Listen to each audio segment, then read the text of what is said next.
Hapana ari kurodheri vashota. Pane tumwe dedza turi. Pane ari kurodheri vashota. Dedza tumwe turi kurodhi tusina kuya. Tusina kuya. Pane tumwe turi pagedhi. Pane vari kurodheri. Pane vasina. Ano kamizai. Yayo. Kamizai. Yaino. Mfane, wapiwa, asina piwa. Ndio, wapiwa, asina piwa ndiani. Huyo wapiwa.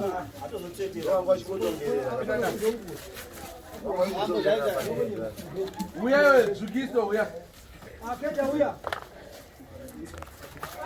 Abana mfano shainirwa nasimeze mwana. Ana wana kufunga ila iwe.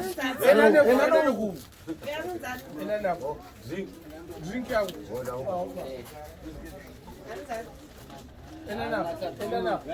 Enane apa.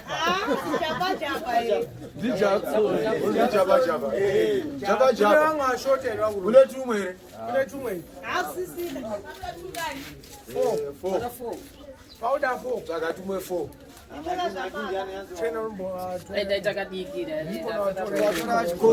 Boy, nyasha. Sabude.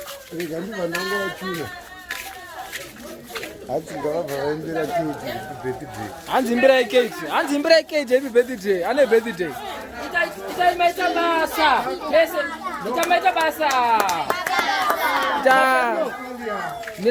Tamaita basa mother from UK. Tamaita basa mother from UK.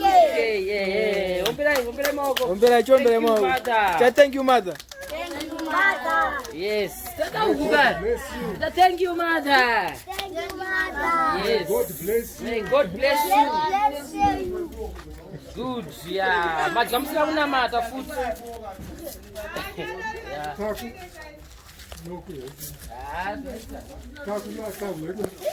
Apuwe. Awona uya. Uya kana usina kupuwa uya.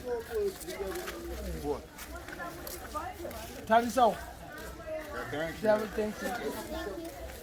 Hakuna wangu tu asote. you. Wewe tu hapo. Aisipisa ndezevana. Ndezevana. Ndezevana. Ngasikere takukakarisana nepisa zevana chamawazi. Twese. Pasana 2. Ndandopa utotula hapo. Kuna Keta, uya. Shalo. Uyatola pizza. Shalo. Uya, manya. uya. Manya. Manya. Fati na shalo uya. Manya. Tujet. Manya. Uya. Manya. Manya. Manya, tujet. Uya wana, uya pio.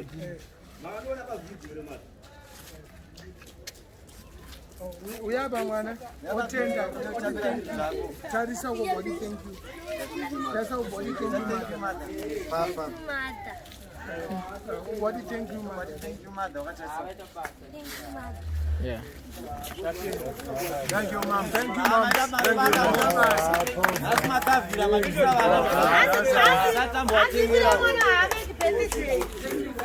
Watengera vana